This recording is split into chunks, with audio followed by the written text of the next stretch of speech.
So I wanted to show you how the reincarnated journal is coming along. And I totally forgot yesterday. It's been, a very lazy Christmas period, and Q and I were just sitting here chatting, and we were both working on things. And I started to work on the signatures for this one and then realised later I had meant to film it. But anyway, I've decided to go with 5 signatures because I think that'll be a nice number for this book. You could possibly take more. I may actually change my mind and split them, but I'll build them as 5 and then I can rearrange things if I want to. Now, I always start by measuring, of course. So you measure the height so that you know the height of your page. And to measure the width, you can just go from the spine to the edge, depending on how close you want to be, and that's your maximum by 2. So mine's 14 centimetres by 18 or something. Where are my glasses? Here. Okay. So what I like to do is I usually start with the centre. I think I spoke about how I like a theme to run through the books that I make. And because this one is a reincarnated book and in the style of that other little one that I made after Dad died, I thought I'd go with some happier memories for this one, working in the greens. And I found this beautiful book by an Australian artist, Graham Cox, and it's all oil paintings, and the backs are blank, which suits me just fine. So the centre of each signature has a painting that reminds me of my life, really. So I grew up around Sydney, so the sandstone country of the Hawkesbury. We spent a lot of time messing about in boats when we were kids, caravan trips and the like. So each signature has a painting from this beautiful book. Not sure about this yet. This is one of our dyed napkins. The dyed paper with this, a friend gave me this because she knows I like different papers. It was wrapping a gift from a gallery, I think. This one I decided to use some old lunch bags I'd just found and some marbled paper we made. And this one has the Tweed up on the northern border of New South Wales to Queensland. Very reminiscent of lots of the trips we took as children. The middle one has some gorgeous dyed paper, and this was a lovely, I think it was a piece of gift wrap with a very ancient script on it. I bought that when I was in China. And this one, it's the Valley of the Upper Allen, which I don't know where that is, but this reminds me very much of where I was living when the kids were born, up on the New South Wales north coast. Just gorgeous. Lush and semi-tropical. And back to this star, you can see the repeating patterns here, more of the beautiful blue mountains. And, this one, Summer on the Coast, which is exactly where I am now.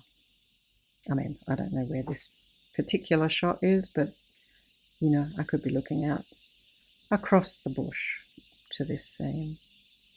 Beautiful. So, I have a long way to go. That is, a lot of room left to fill. Now, my lovely sister, when I stayed with her recently, I showed her how to make all these eco-dyed things. We boiled up a storm in the kitchen, and she sent me one of her favourites with this washi taped in, so she didn't, didn't destroy the paper because she knows I love it. So that was very kind. This is quite thick, but it made me remember all the papers that we did make, and I thought that would go very nicely with these. So I've pulled out a few that are on thinner. I think this was stone paper. This was a rusty old bit of something we found in a shed, and everything else was from her gorgeous garden. So these will work quite well. And then I thought, oh, I love this one. Look at that little tendril from a pea or something. But then I remembered the problem with the stone paper was that some of the plant matter really stuck to it, and I cannot get that off. I got a lot of it off, but this is really stuck. I tried using this pickup eraser, but it's just taking the latex or whatever it is off. I'm not quite sure what to do about that, but I might pop it in for the moment, and I'll see later if it goes nasty. But I thought, this is one of the fun things with making journals, isn't it? Just playing around with the way things look. Oh, look, here we go. I can probably swap. This just is not the right colour, as much as I love it. Maybe I'll swap that for that. And I'm sure by the time I come around to actually putting this journal together, it'll be completely different. Now, I do like that one, so this one might just go on top of the green, which also looks nice. Can you see here? So the ones I'm adding to, I'm putting here, and these two need an extra page now to make up to the same number of pages as these ones.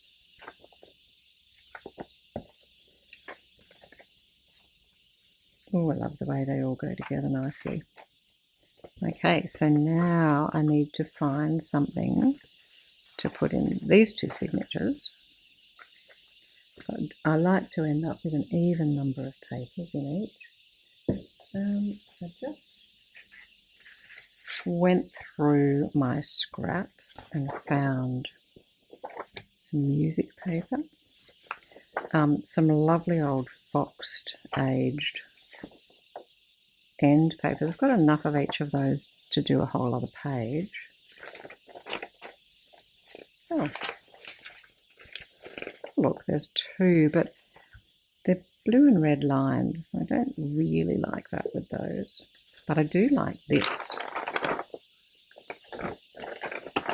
This is very crunchy. I'm into raw edges.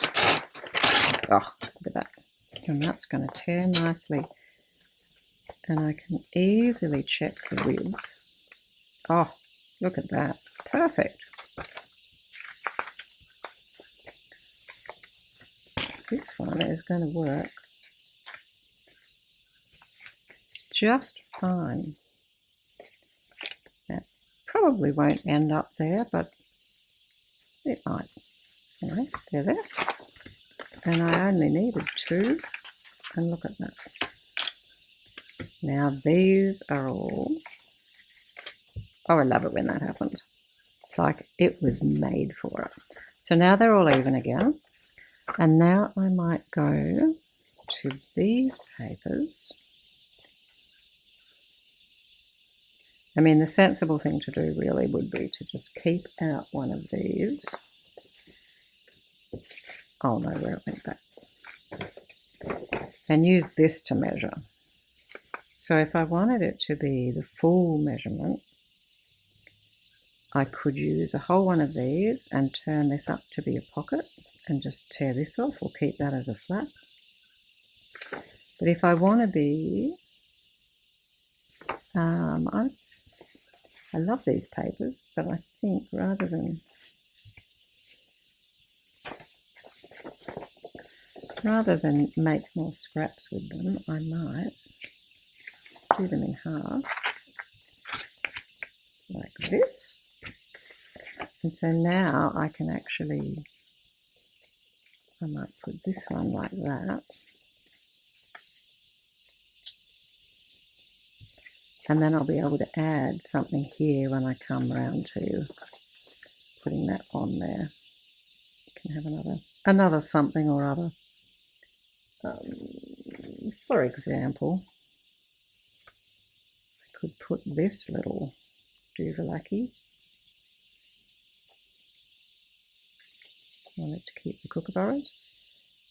I could just attach that here, and then it would be, uh-oh, sounds like there's a wasp in the studio. I might have to stop and go and rescue Q. Well, that was a bit exciting. It wasn't a wasp, it was a water dragon.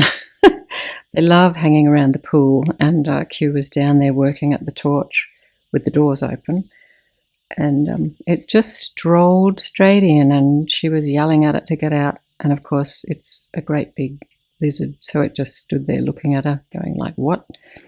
Anyway, she's working with the screen doors shut now. Where were we? Oh, that's right. All right, so happy with this. Now I'll just make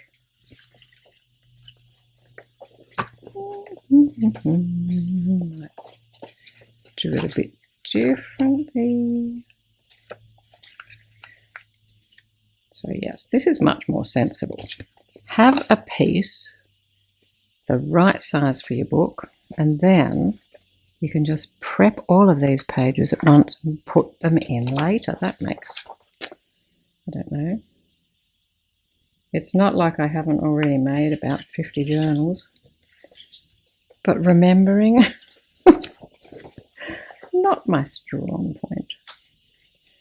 I love using up these old books that you find at the op shop. That this was a Time Life series of famous artists, and you know, they haven't aged well. I don't know why, but people just, I guess when I was giving away all my knitting books, trying to give away all my knitting books when I had to stop knitting, nobody wanted them. People are, I guess, just used to searching for things online now, and it clutters your house less, I suppose. But it's not the same. I mean, the paper is just beautiful. And we're saving them from landfill. Okay, look at that. One piece left.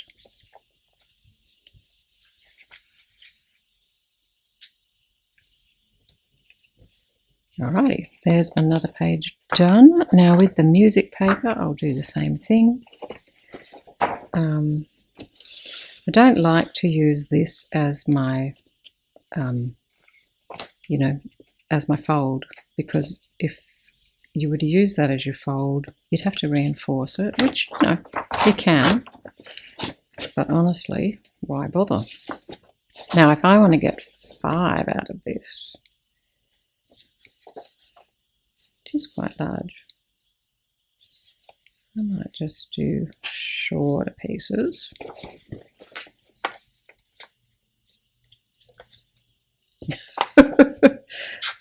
I just read the words on this. This is for my happy journal.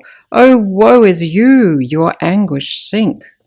Oh, woe is me, I rather think. What is this? It does make me laugh, so that'll do. Now, if I get some little sections like this, what that means is when I come to put them in, instead of just folding them straight in half like that, I've got a bit more freedom, I think, to actually do things a bit offset, and it'll still, it'll still fit in the book. just be something a little unexpected.